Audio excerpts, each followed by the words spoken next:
चंदनपुर के प्यारे से गांव में एक मेहनती रामू नाम का किसान अपनी बेटी मोना तथा अपनी पत्नी रानी के साथ रहता था। समय के चलते रामू के जीवन में दुख आने लगे। सुबह का समय है, रामू अपनी पत्नी से कहता है, ए जी सुनती हो, अब घर में कमाई धमाई नहीं रही, खेतों में भी इतना ज्यादा मुनाफा नहीं हो रहा। मैं सोच रहा हूँ कि कहीं बाहर जाकर थोड़ा पैसा कमा लें, जिससे हम अपनी बेटी की शादी तथा अपना भी घर आसानी से चला लिया करेंगे। अरे तुम बिल्कुल सही कह रहे हो। तुम्हें कहीं बाहर जाना चाहिए और वहाँ काम करना चाहिए, नहीं तो गांव के सहारे रहे तो हमारा कुछ नहीं होगा और हम यहाँ पर भूखे मरने लगेंगे। हाँ, सही कहते हो। मोहन को अपनी गरीबी का एहसास हो रहा था। फिर से रानी से कहता है, पर रानी मेरी बात सुन लेना, मेरी प्यारी सी सुंदर सी बिटिया को दुख न देना। इसके माता पिता को इसको छोड़कर चले गए, लेकिन तू इसे दुख न देना, इसे अपनी बेटी की तरह पालना, क्योंकि हमारे पास और कोई संतान नहीं है। अरे तुम भी कैसी बात करते हो, यह हमारी ही तो बिटिया है, मैं इसे क्यों परेशान करूंगी। यह मेरी बिटिया है, हम इसे परेशान नहीं करेंगे। आप बस निश्चित होकर काम करना। दादी, आप मेरी वजह से परेशान मत होना। माँ मेरा बहुत ज्यादा ख्याल रखती हैं, आपको कोई परेशानी नहीं होगी और ना ही मुझे होगी। हाँ तो फिर मैं चलता हूँ, मुझे काफी दूर पैदल जाना है, इससे मुझे जल्द ही निकलना होगा। इतना कहकर रामू घर से निकल जाता है। मोहन के जाने के बाद घर में एकदम शांति सी छा जाती है।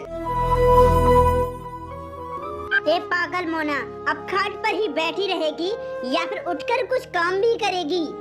जल्दी से नीचे उतर और कुछ काम कर। हाँ, बोलिए माता जी, बोलिए, मुझे क्या काम करना है।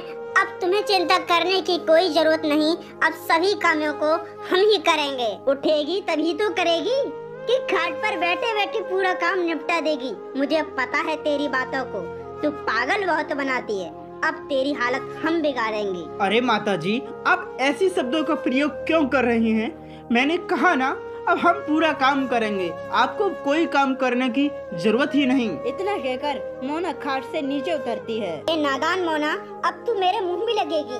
चल निकल जा इस घर से, और आज के बाद इस घर में कदम भी मत रखना।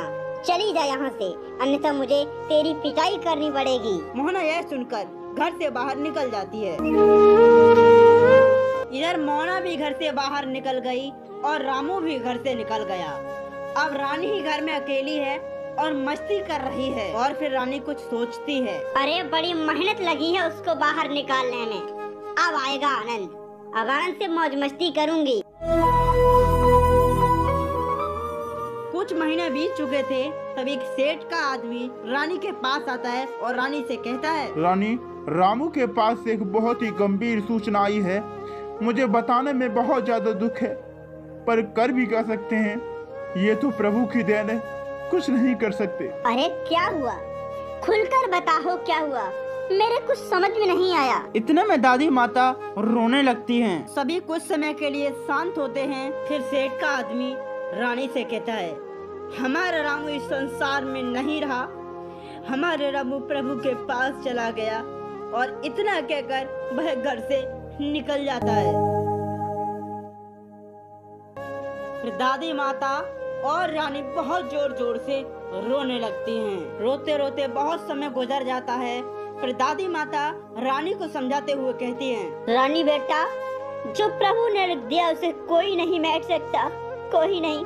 अब चलो हम रामू के पास चलते हैं। चलो बेटा, चलो माता जी, चलो। अब क्या होगा हमारा माता जी, हमारा सब कुछ बर्बाद हो गया माता जी, सब कुछ। फिर दादी माता और रानी घर से निकलकर रामू के पास जाने लगती हैं।